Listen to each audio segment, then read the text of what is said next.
बीरबल की बुद्धि और समस्या को भांप लेने की कला के कारण बादशाह उन्हें खूब पसंद करते थे। इसी कारण से दूसरे लोग बीरबल से उतना ही जलते थे। इन जलने वालों में से एक अकबर का साला भी था।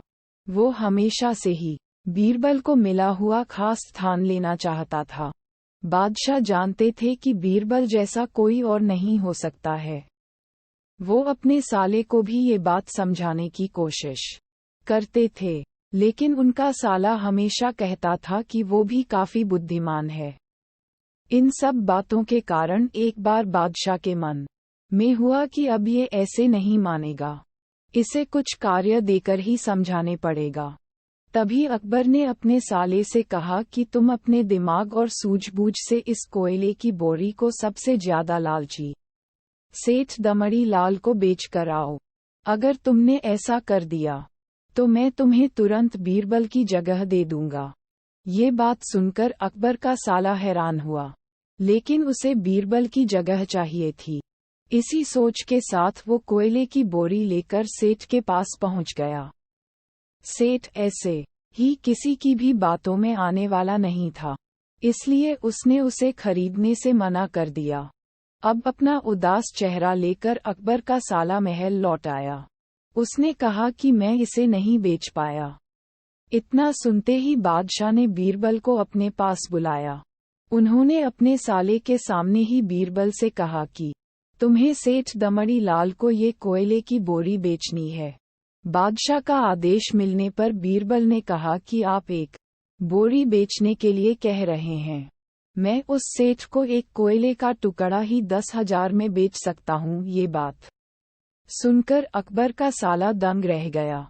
अकबर ने कहा कि ठीक है, तुम एक ही कोयले का टुकड़ा बेच आओ। बादशाह का आदेश मिलते ही एक कोयले का टुकड़ा उठाकर बीरबल वहां से चले गए। उन्होंने सबसे पहले एक मलमल के कपड़े का कुर्ता अपने लिए सिलवाया। फिर उसे पहनकर अपने गले में हीरे मोती की मालाएं डाल ली और महंगे दिखने वाले जूते भी पहन लिए। इतना सब करने के बाद बीरबल ने उस कोयले के टुकड़े को सुरमा यानी काजल की तरह बारीक पीसकर एक कांच की डिब्बी में डलवा लिया।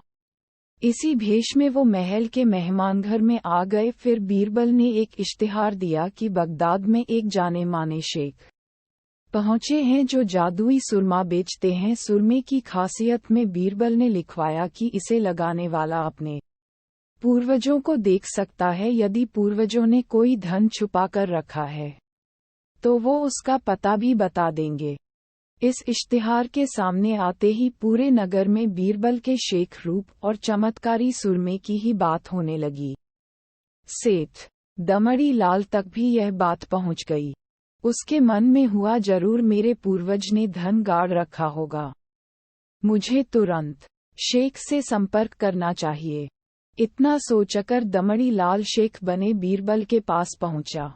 बीरबल ने जानबूझकर उन्हें पहचाना नहीं। सेठ ने शेख से कहा कि मुझे सुरमे की डिब्बी चाहिए। शेख ने जवाब दिया, बिल्कुल लीजिए, लेकिन एक डिब्बी की कीमत 10,000 रुपये है। सेठ काफी चालाक था।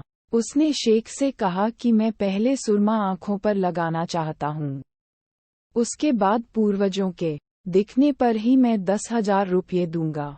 शेख बने बीरबल ने कहा कि ठीक है, आपको ऐसा करने की इजाजत है। बस आपको सुरमे की जांच करने के लिए चौराहे पर चलना होगा।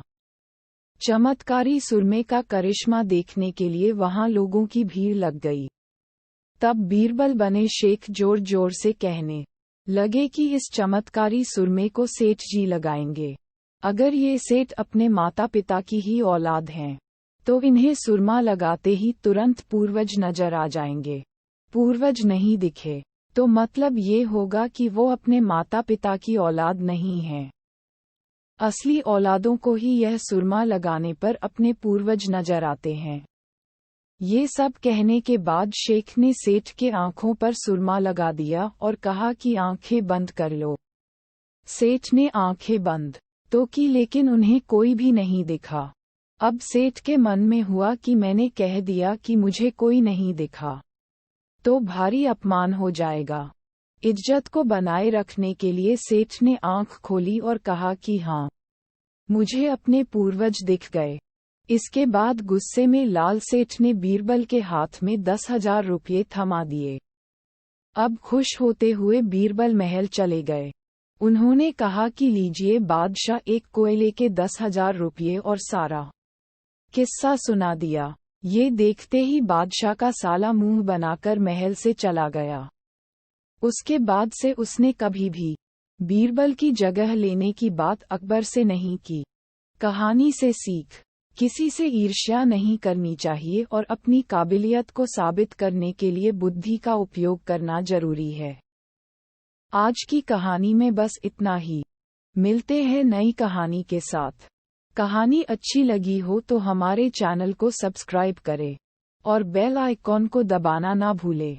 Thank you for watching.